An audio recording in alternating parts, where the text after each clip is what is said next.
The drums of Obonji began before the first rooster crowed. Their deep, throbbing rhythm rolled across the red earth, bouncing off the mud huts and sliding through the tall palm trees like an ancient voice calling the village to wake. Smoke from morning fires curled into the pink dawn, carrying the smell of roasted yam and wood ash. Women tied their wrappers, men stretched their tired arms, and children chased chickens through the dust. But beneath the everyday sounds of laughter and chatter, there was a silence that no drum could break, the silence of fear that lived in every heart. For in Obonji, even the wind carried memories of the vanished. Old Mama Risi, sitting by her doorstep, spat into the dirt and muttered, The drums sing, but the spirits still listen." Her eyes wandered toward the forest's edge, where mist curled around the blackened roof of the iron forge. No one in the village spoke of it loudly, but everyone knew the forge of Master Ekon was not a place for careless tongues. Children dared each other to run past its gate, but never crossed it. They said the fire inside never died, that it burned with the souls of those who once worked there. At night, strange sounds rose from that compound. Hammer strikes that echoed like heartbeats, chants that no one dared to repeat. The elders warned, "Do not question what keeps the village rich." The gods ask their due in many forms. And so, the people of Obonji lived bound by both faith and fear, their respect for Master Ekon as deep as their suspicion. Master Ekon was a man of iron and silence. His arms, thick as tree trunks, moved the hammer with the grace of a dancer. Sparks leapt from the anvil like fireflies, beautiful but dangerous. He wore a calm smile when he passed through the market, gifting charms, repairing tools, and nodding respectfully to the elders. But behind that smile, there was something still, something dark, the kind of stillness found in deep water before a storm. At night, when the moon bled red, the villagers swore they saw shadows moving behind his walls. Some said he talked to spirits. Others claimed he talked to the devil himself. Yet when morning came, he stood before them, generous and composed. "Hard work is the only magic I know," he'd say with a soft laugh. And they believed, or pretended to. Then came the day Adisa arrived. A boy of barely 16, thin as a reed but with eyes bright as sunrise. He walked barefoot through the village, carrying only a small bundle, a calabash of water and a wooden charm strung around his neck, carved with symbols his late mother had once blessed. He stood before Ekon's gate and called out, "Master, I have come to learn the ways of the forge." His voice trembled, not from fear, but from hope. Ekon stepped from the shadows, his figure framed by the orange glow of the furnace. He studied the boy, the cracked soles of his feet, the worn edges of his tunic, the sincerity that shone through his exhaustion. "You are young," Ekon said, his tone low but smooth. "The forge demands strength." "I have nothing but my hands and a willing heart," Adisa replied, bowing deeply. For the first time, Ekon smiled. "Then your heart shall be your fire. Come." The door creaked open, and Adisa stepped inside. From across the road, Mama Risi watched, her eyes narrowing. She clutched the string of cowrie shells around her wrist and whispered under her breath, "Spirits of the ancestors, shield the innocent." For the python smiles before it strikes. The villagers watched in silence as the boy disappeared into the smoke. None said a word, but a heavy knowing filled the air, the kind of knowing that comes from seeing the same story play out too many times. Inside the forge, the fire roared. Ekon placed his hand on Adisa's shoulder. "Here you will learn how to shape iron, and perhaps yourself." Adisa smiled, unaware that the heat licking his skin was not just fire, but hunger. The hunger of a man who had long fed on more than metal. Outside, the drums of Obonji slowed their rhythm, echoing like a heartbeat fading into silence. The day had begun, and so had the story. A story the village would one day whisper again, as they always did when another innocent walked into the fire. At the edge of the market, where the scent of roasted plantain mingled with that of dry herbs, old Mama Risi sat beneath her raffia-roofed stall. Her wrinkled fingers sorted cowrie shells, but her eyes, sharp and heavy with secrets, were fixed on the blacksmith's compound. She saw the boy Adisa walk through Ekon's gate with a hopeful smile. Her heart clenched. "Another lamb walks into the lion's mouth," she murmured. Her voice dry like old leaves. The wind shifted, carrying whispers from the forest. Low, sorrowful tones that only her spirit-trained ears could hear. Her bones ached, not from years, but from knowing. She had seen that shadow before, the same darkness that once stole her brother. Her cowrie shells rattled on their own, a bad omen. She spat on the ground and whispered, "Spirits of the ancestors, keep your eyes open." That night, the forge of Master Ekon came alive. The rhythmic clang of his hammer echoed like a heartbeat, steady and powerful. But beneath the sound of metal meeting metal, there was another rhythm, a soft, haunting chant. It slipped through the cracks of the walls like smoke. In the corner of the apprentice's hut, Adisa stirred from his sleep. His eyes blinked open, and for a moment he thought he heard voices. Faint, distant yet near, whispering his name in tones that chilled his blood. The moonlight spilled through a crack, illuminating strange markings on the earthen floor, symbols that glowed faintly before fading. Adisa sat up, trembling. "It's just the fire," he whispered to himself. Just the fire. He forced his eyes shut again, trying to calm his racing heart. But when morning came, he noticed something strange in his reflection on the forge mirror. His face seemed pale, his eyes duller, as if the fire had stolen part of his light while he slept. Outside, the village stirred with unease. Birds that usually greeted dawn were silent. As Adisa fetched water from the stream, an old elder approached him, a man with a staff carved from Iroko wood and a gaze heavy with warning. "The iron that shines too bright," the old man said slowly. "Hides fire beneath." Adisa frowned in confusion. "Baba, what do you mean?" The elder shook his head. "A forge can build or destroy. Remember that." Then he walked away, his staff tapping against the stones like a drumbeat of caution. Adisa looked down at his hands, blackened with soot but proud with effort. "Master Ekon is good," he said quietly. "He feeds me, he teaches me. He gave me a place when no one else would." He smiled faintly, trying to believe his own words. Gratitude wrapped around his fear like a warm cloth. What harm could kindness bring? Later that evening, Ekon called him to the forge. The fire burned hotter than ever, painting the master's face in shades of red and gold. "Tonight," Ekon said, "you will create your first blade." Adisa's heart leapt. His hands shook with excitement. "Truly, master?" Ekon nodded. "Let your heart guide the hammer. The blade must carry your spirit." The boy began to work, sweat dripping down his forehead as sparks danced around him like restless spirits. Each strike of the hammer sang through the night. Metal meeting fire, innocence meeting destiny. When the blade cooled, Ekon lifted it reverently. "Omo Aye," he said softly. "Child of life." He placed it in Adisa's trembling hands. The boy's eyes shone with pride.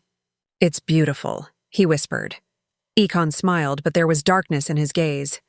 As the boy admired his work, a faint red mark appeared on his wrist, small, like a coal's kiss. He didn't notice, but Ekon did. His lips curved into a silent murmur. "It begins." That night, Obonji fell into an uneasy sleep. The usual beat of the village drums was absent. Even the crickets refused to sing. Dogs whimpered and hid beneath their owners' mats. The forest seemed to breathe slower, heavier. In her hut, Mama Risi awoke with a start. Her dream had been thick with fire and blood, the scent of burnt iron and cries of unseen souls. She sat up, clutching her chest, whispering, "The spirits stir again." Outside, in the distance, a single light burned. Ekon's forge, glowing brighter than the moon itself. Its flames reached high, licking the night sky as if hungry for something more. And if one listened closely, past the hiss of fire and the crack of metal, one could almost hear a voice, deep, unearthly, whispering from the forge, "One more soul for strength." The night was heavy with silence, the kind that listens more than it speaks. The trees of the forbidden forest stood tall and still, their bark darkened by centuries of whispered secrets. Crickets dared not sing, and even the wind seemed to hold its breath. Into that quiet, Ekon walked, a younger man then, his eyes fierce with hunger not for food, but for power. His bare feet pressed into the wet earth as he reached the heart of the forest, where the air shimmered with unseen eyes. Before him stood a mound of iron stones, blackened and breathing faint heat, as if the forest itself had a heartbeat. Ekon dropped to his knees, voice trembling but determined. "Ancient ones," he called, "spirits of iron and ash. I seek the strength of fire and the wisdom of metal. Make me the greatest blacksmith this land has ever known." The air thickened.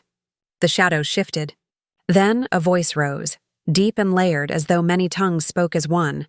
"You ask for greatness, child of dust." "But greatness comes with a price." Ekon's breath caught. "Name it. Feed us with trust," the forest hissed. "Feed us with souls bound by faith. Your forge shall never die, and your name shall outlive time, if you seal the pact with blood. If you seal the pact with blood." For a moment, fear flickered in his eyes. Then greed smothered it. He drew his blade and cut across his palm. The blood dripped onto the iron mound, sizzling like rain on hot coals. The ground trembled. The forest sighed. The mound glowed red as if waking from a deep slumber. From within the flames, a whisper slithered out. "The pact is sealed. Your fire shall live through others, and others shall die through your fire." Ekon fell to the ground, chest heaving. Around him, the shadows of the trees stretched and twisted into faces, watching, grinning, waiting. When he rose, his eyes had changed. They glowed faintly, reflecting the color of molten iron. From that night on, the forest never forgot his promise. Neither did the spirits. They lingered in his shadow, bound to his forge like a curse carved in silence.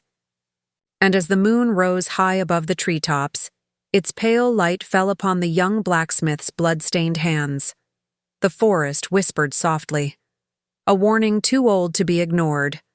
The fire you feed will one day feed on you." The evening air hung thick with the scent of metal and smoke. The forge had gone quiet for the night, its usual roar now a low hum, like a beast resting after a long hunt. Adisa moved carefully around the workshop, sweeping the ash and gathering scraps of iron. His eyes burned from the day's heat, but something inside him refused to rest. As he bent to clear the altar stones, his broom struck something hard, something that did not sound like metal. Curious, he set the broom aside and lifted the loose stones one by one. Beneath them, half buried in soot, lay a small carved bracelet. It was made of wood, dark and polished smooth, with tiny patterns etched into its surface, spirals and waves, like the markings of the old river gods. He turned it in his hand and saw a name carved faintly along the inner rim. Kunla. His breath caught. Kunla. The boy before him. The one everyone said had gone to another village to start his own forge. Adisa stared at the bracelet for a long moment, his hands trembling. The wood felt warm, almost alive, pulsing faintly against his skin. "Why is this here?" he whispered. The air seemed to answer him with silence. Only the embers crackled softly. He looked toward Ekon's locked chamber, that place no apprentice was ever allowed to enter. The door stood in the shadows, carved with strange symbols he had never understood.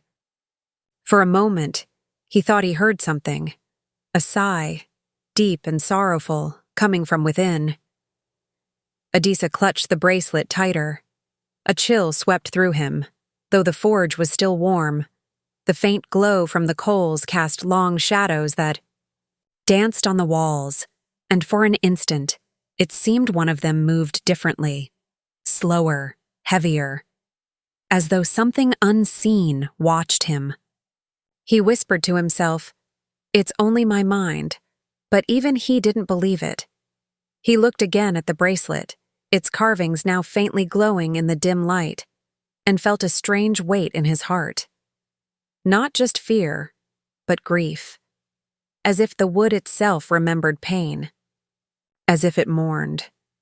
Outside, the wind rose suddenly, carrying the rustle of distant trees, a whisper that sounded almost like a name being called from far away. Adisa's eyes darted to the window. The night seemed to breathe. Slowly, he placed the bracelet into his pocket and covered the altar again, though the stones no longer felt steady beneath his fingers. When he stood, he looked once more toward Ekon's chamber. The air near the door shimmered faintly, and for a heartbeat, Adisa thought he saw a handprint, burned into the wood, fading as quickly as it appeared. He stepped back, his heart pounding, whispering a quiet prayer to the ancestors. But deep within the forge, beneath the hum of dying fire, something answered with a low, hungry sigh, a promise that the past was not yet buried. The forge had lost its song. Once, its fires roared like a living beast, proud and wild. But now, the flame struggled, coughing like an old man's breath. The iron cooled too quickly. The hammers rang dull. Ekon stood before the fading glow, sweat tracing lines down his dark, cracked skin. His arms trembled when he raised the hammer, and his breath came short. "What mockery is this?" he growled, striking the anvil. Sparks flared weakly, then died. The forge no longer obeyed him. He looked around his workshop. The tools hung lifeless. The coals turned gray. His heart pounded with a panic he dared not show. "I have given everything!" he shouted into the smoke. "My blood, my strength, and still, you grow silent?" But the forge gave no answer. From the shadows, a low whisper rose. Thin, cruel, and cold. "The spirits remember their hunger." Ekon spun, eyes wide. No one was there, yet the words slithered around him like unseen serpents. He staggered to his altar, clutching the wooden bowl etched with ancient signs. The ashes within stirred, though no wind touched them. "The pact weakens," the whispers hissed again. "Feed us, or fade into dust." Ekon's body trembled. His once strong hands shook as he gripped the bowl tighter. "No," he whispered. "Not now. I have come too far to fall." His gaze shifted toward the small sleeping mat near the wall. Adisa's mat. The boy slept peacefully, the faint light from the dying coals touching his innocent face. Ekon stared for a long time, and something twisted inside him. That light, that purity, it burned him more than the fire ever had. Every day, that boy worked beside him with humble patience, never knowing the curse that fed his master's forge. And every night, when Ekon closed his eyes, he saw the boy's reflection in the molten metal, untouched, strong, radiant. It enraged him. He clenched his fists until his knuckles cracked. "Even now," he muttered, "the ancestors mock me with the face of purity." The whispers grew louder. "Feed us!" they demanded. "Feed us, or we shall feed on you." The air grew colder. The forge light flickered red, then blue, then black. The shadows stretched along the walls, long and trembling, as if alive. Ekon dropped to his knees before the altar, eyes wide and glassy. "Then let it be done," he rasped. "The boy shall feed the forge." He rose, his body stiff, but his resolve burning like poison in his veins. He began to grind old bones into powder, mixing them with ash and crushed herbs. His chants filled the room, dark and low, the same forbidden words he once swore never to speak again. "For iron to breathe," he whispered, "flesh must feed. For wealth to live, innocence must bleed." The shadows on the walls began to sway, moving with the rhythm of his voice. The smell of incense grew thick, stinging the eyes, choking the air. The bowl in his hands glowed faintly, as if eager, as if it, too, remembered the taste of blood. But in another corner of the forge, Adisa stirred in his sleep. His face twisted in fear. He dreamed of chains made of glowing iron, wrapping around his wrists, pulling him toward a pit of fire. In the flames, faces screamed, faces of boys, their eyes hollow but pleading. One of them, Kunle, reached out, whispering, "Run before your blood feeds the flame."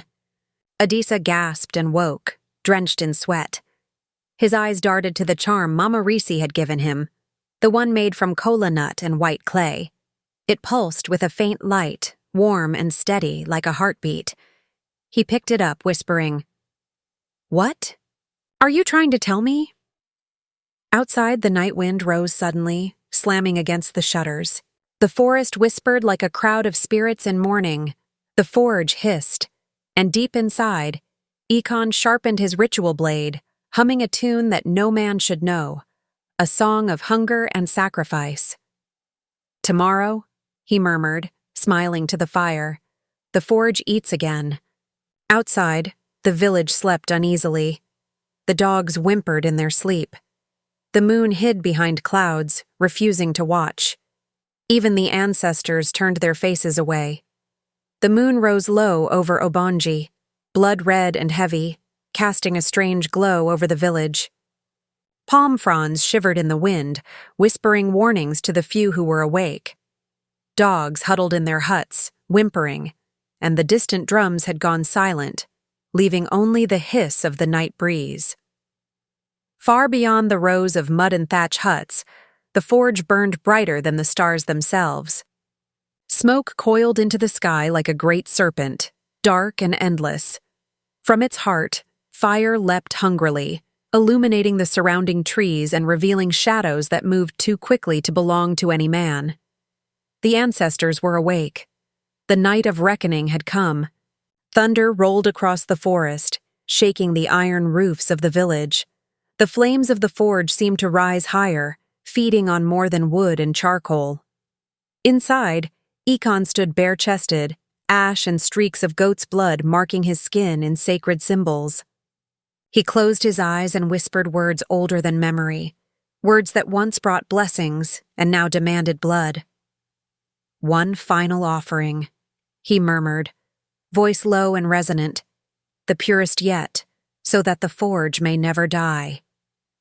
His hands trembled slightly, betraying the hunger beneath his calm exterior. From the doorway, Adisa's small figure appeared.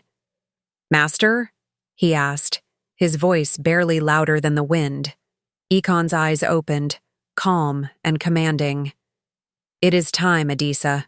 Come forward.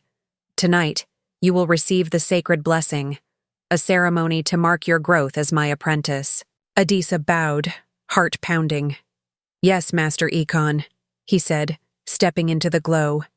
The charm Mama Risi had given him pulsed faintly beneath his shirt, warm and insistent, as if warning him. But loyalty, hope, and the hunger for knowledge held him steady.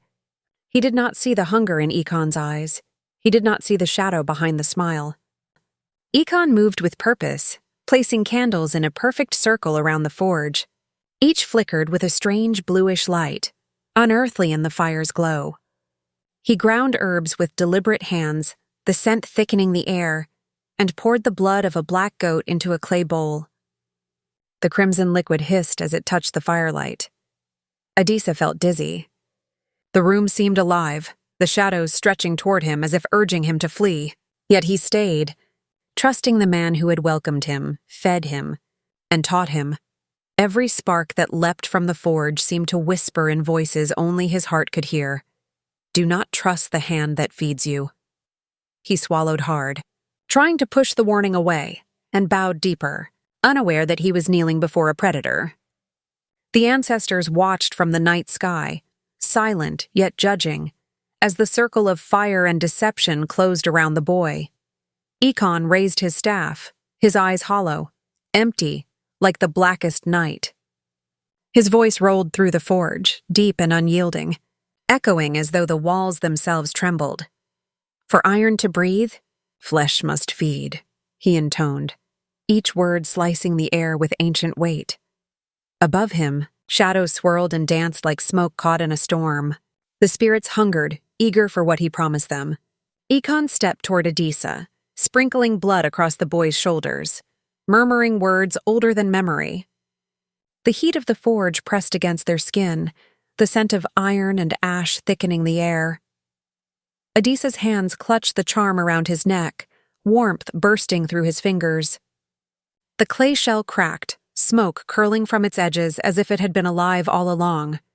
A blinding light split the darkness. Flames recoiled, shadows fled, and in the glow, faces appeared, the spirits of Kunle and the other apprentices, their eyes blazing with fury. "No more," they cried, voices rising above the roar of the fire. Blood for blood, soul for soul. The forge trembled. Sparks flew like fireflies gone mad. Ekon staggered backward, shielding his eyes from the brilliance. His own spirits, once bound to him, twisted and turned, writhing as chains dissolved. Smoke coiled around his arms, dragging him toward the molten heart of the forge. He screamed, clawing at the air, "Mercy! Mercy, I beg!" His voice shattered against the walls, but mercy had long fled from this place. The law of the ancestors was simple. The hand that feeds evil must feed it with itself. Adisa's charm glowed brighter still, pulsing with life. The light reflected Ekon's darkness back at him. Greed, cruelty, and countless sins laid bare. When Ekon tried to strike, his arm scorched before it reached the boy. Every ounce of his power crumbled beneath the purity that shone from Adisa's heart. The boy's wide eyes held nothing but clarity, innocence mirrored like a beacon. In that moment, Ekon was forced to face the truth of his soul. The forge roared, the fire consumed, and the night of reckoning was complete. Ekon's knees hit the scorched ground, the fire circling him like a serpent tightening its coils. His voice cracked, screaming into the smoke-filled air, "I gave you everything!" But the spirits would not be fooled. The words he had whispered, the chants he had used to command the unseen, now turned against him. The fire rose higher, molten iron crawling like a tide of wrath. Every incantation he had mastered became a chain, binding him to the very forge he had ruled. The flames licked his skin without mercy, yet did not burn him as they burned the walls around. Thunder shook the forest, a voice from the heavens echoing the ancestors' judgment. "And you shall keep what you gave." With one final scream, his soul was pulled into the glowing heart of the anvil, trapped forever in the iron he once commanded. The forge seemed to inhale, swallowing Ekon's evil and every trace of his dark deeds. Outside, Adisa collapsed, chest heaving, the charm Mama Risi had given him glowing faintly against his skin. The fire roared but did not touch him, as if the spirits themselves protected the boy who had mirrored innocence. Around him, the forest sighed, a long exhale of relief, as if it had held its breath for too long. At dawn, villagers approached the ruins, eyes wide in fear and awe. Among the blackened ashes, Adisa lay unburned, his chest rising and falling. The forge was no more, yet the anvil remained, black, unbroken. Slowly, as smoke parted, a face emerged on its surface, twisted in eternal scream, a frozen testament to Ekon's fate. The villagers knelt, whispers caught in their throats. Mama Risi appeared, eyes heavy with both sorrow and relief. She lifted the charm from Adisa's chest, murmuring a prayer to the ancestors. "They see all," she said softly. "All that hides behind golden kindness will be revealed. Let this be a lesson. Greed shadows the heart, but the ancestors will shine truth upon it." The drums of Obonji began once more, slow, steady, not in celebration, but in remembrance. A reminder that justice, though silent at times, always finds its way. The first light of dawn stretched gently over Obonji, brushing the ruins of the old forge with soft gold. Smoke still curled from the blackened stones, but the fire that once roared with anger was gone. Birds hesitated on low branches, chirping softly, testing the quiet as though the world itself held its breath. Villagers walked slowly across the charred ground, their heads bowed, whispering prayers to the ancestors. "May the earth forgive us for what it endured," one elder murmured. Another sprinkled kola nuts over the ashes. The fear that had gripped Obonji for so long had ended, yet its shadow lingered, drifting like smoke through the forest paths. Adisa stirred on a reed mat inside Mama Risi's small hut. His body was weak, yet he was alive, and his breaths came steady. In his dreams, the spirits of Kunle and the others whispered softly, no longer crying for vengeance, but offering blessings. Their voices wrapped around him like wind through the trees, gentle yet insistent. Villagers brought him bowls of millet, fresh goat's milk, and small gifts, their eyes bright with relief. They called him quietly with reverence, the child who faced the shadows and walked back into the light. Each word settled on his heart like a soft drumbeat, steadying him. Mama Risi bent over him, her hands warm as she adjusted his blanket. "Even the iron that burns can be reshaped," she said softly, eyes crinkling in quiet wisdom. "Pain is a teacher, not a curse. Remember this." Each morning she led him to the river. The cool water washed over his hands, arms, and feet, flowing into the very edges of his soul. "The forest remembers, but it also forgives," she said. Her voice held the weight of years and the gentleness of rain. Adisa felt the truth of her words settle deep within him. Weeks passed. Adisa returned to the forge's remains, heart trembling. The air smelled of earth and new beginnings. He began to rebuild, stone by stone, shaping the blackened walls into something living. Fire returned to the hearth, but it no longer screamed. It hummed softly, protective and warm.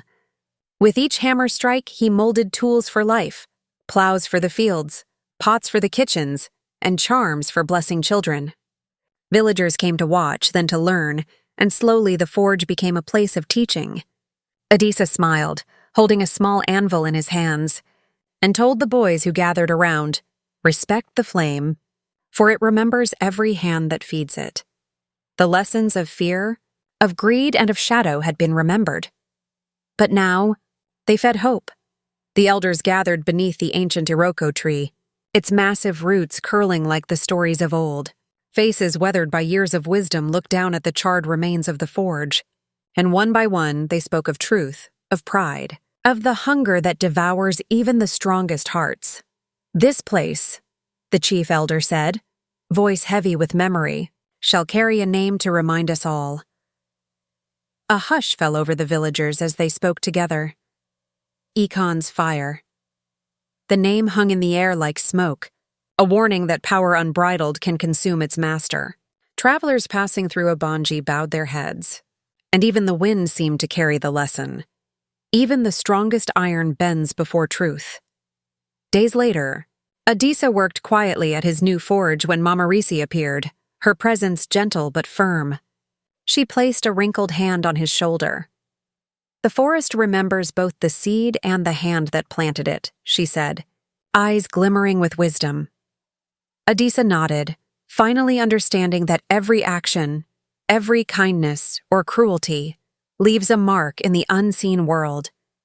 The wind stirred the leaves above, as though the ancestors themselves murmured their approval. Peace, fragile and sacred, settled over Obonji once more. As the moon rose high, villagers gathered in the cleared square for a feast of Thanksgiving. The drums of Obonji spoke again, their rhythm slower, deeper, filled with calm. Children danced where fear had once lingered. Elders smiled, watching the sparks of the fire drift upward like the spirits of the past finding their way home. The rhythm became a prayer. The earth forgets nothing, but it forgives those who listen. The griot's voice rose as the night deepened, carrying over the crowd. When a man feeds his shadow, his spirit starves. But when he feeds his soul, the earth blesses his name. The villagers listened, silence stretching as the proverb sank into their hearts. The tale of Ekon and Adisa became a story repeated by every fireside, a warning and a lesson for generations. Greed may shine for a season, but purity lights the path forever. Long after the laughter and music faded, the wind hummed softly through the trees, faint drumbeats echoing from unseen realms.